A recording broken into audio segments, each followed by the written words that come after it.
Then Pharaoh said to his servants,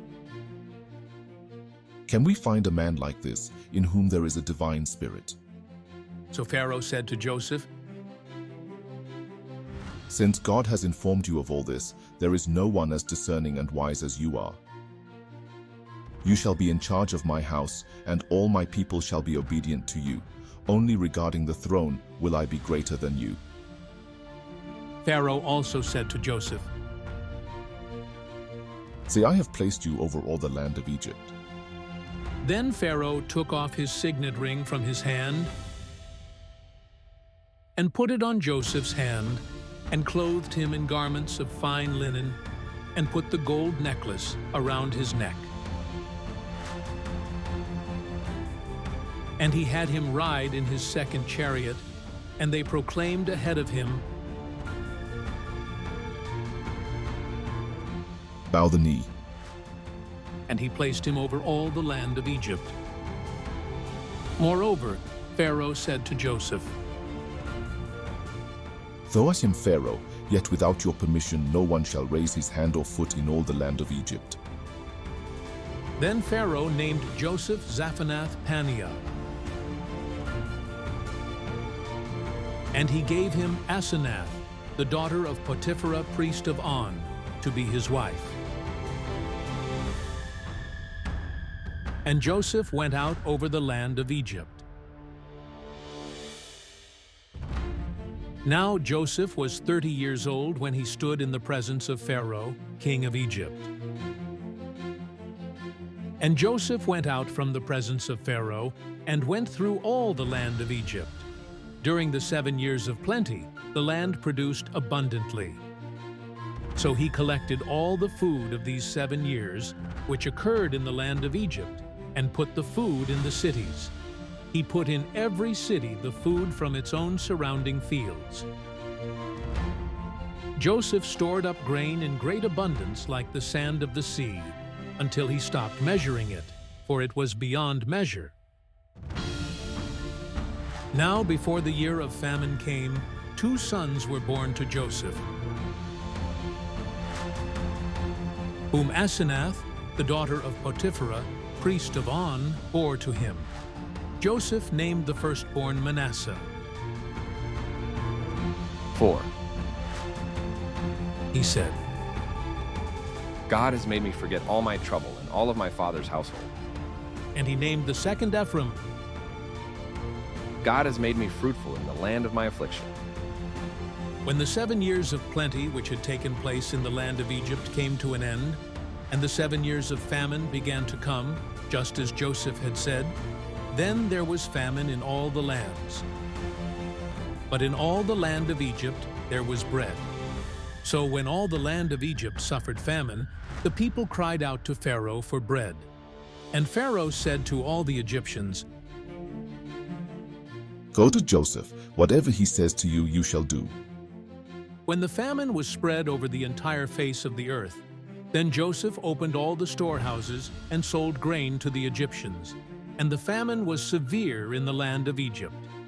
Then the people of all the earth came to Egypt to buy grain from Joseph, because the famine was severe in all the earth. Now Jacob saw that there was grain in Egypt, and Jacob said to his sons, Why are you staring at one another? Then he said, Look, I have heard that there is grain in Egypt. Go down there and buy some for us from that place, so that we may live and not die. So 10 of Joseph's brothers went down to buy grain from Egypt. But Jacob did not send Joseph's brother Benjamin with his brothers, for he said, I am afraid that harm may happen to him. So the sons of Israel came to buy grain among those who were coming, because the famine was also in the land of Canaan. Now Joseph was the ruler over the land. He was the one who sold grain to all the people of the land. And Joseph's brothers came and bowed down to him with their faces to the ground. When Joseph saw his brothers, he recognized them, but he disguised himself to them and spoke to them harshly. He said to them, Where have you come from? And they said, From the land of Canaan to buy food. but Joseph had recognized his brothers, although they did not recognize him. And Joseph remembered the dreams which he had about them, and he said to them, You are spies. You have come to look at the undefended parts of our land. and they said to him, No, my lord, but your servants have come to buy food. We are all sons of one man. We are honest men. Your servants are not spies. Yet he said to them, No, but you have come to look at the undefended parts of our land. but they said, Your servants are 12 brothers in all, the sons of one man in the land of Canaan. And behold, the youngest is with our father today, and one is no longer alive. Yet Joseph said to them, It is as I said to you, you are spies. By this you will be tested. By the life of Pharaoh, you shall not leave this place unless your youngest brother comes here. Send one of you and have him get your brother, while you remain confined, so that your words may be tested whether there is truth in you. But if not, by the life of Pharaoh, you are certainly spies. So he put them all together in prison for 3 days. Now Joseph said to them on the 3rd day, Do this and live, for I fear God. If you are honest men, let one of your brothers be confined in your prison. But as for the rest of you, go, carry grain for the famine of your households, and bring your youngest brother to me, so that your words may be verified, and you will not die. and they did so. Then they said to one another, Truly we are guilty concerning our brother, because we saw the distress of his soul when he pleaded with us. Yet we would not listen. For that reason this distress has happened to us. Reuben answered them, saying, Did I not tell you, do not sin against the boy, and you would not listen? Now justice for his blood is required. They did not know, however, that Joseph understood, for there was an interpreter between them.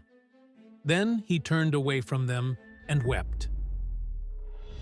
But when he returned to them and spoke to them, he took Simeon from them and bound him before their eyes.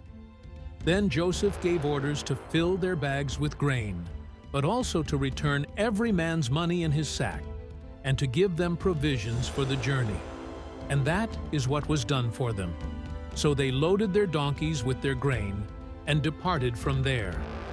But when one of them opened his sack to give his donkey feed at the overnight campsite, he saw his money, and behold, it was in the opening of his sack.